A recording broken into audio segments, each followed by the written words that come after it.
If you were involved in a wreck with a semi, a tractor trailer, over the road type accident, you need to call an attorney now.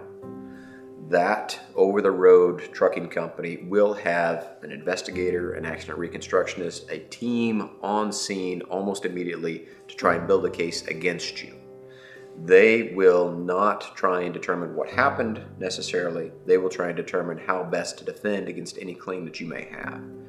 You also want to talk to an attorney right away, because many times evidence that you need to prove their fault won't be preserved unless you demand that they keep it.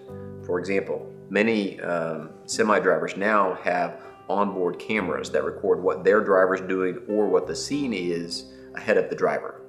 And you want to make sure that you request that information before it's written over or destroyed. Same thing with logs or trip receipts, things that would document that this driver has gone too far, too long, driven over hours, not had enough sleep breaks.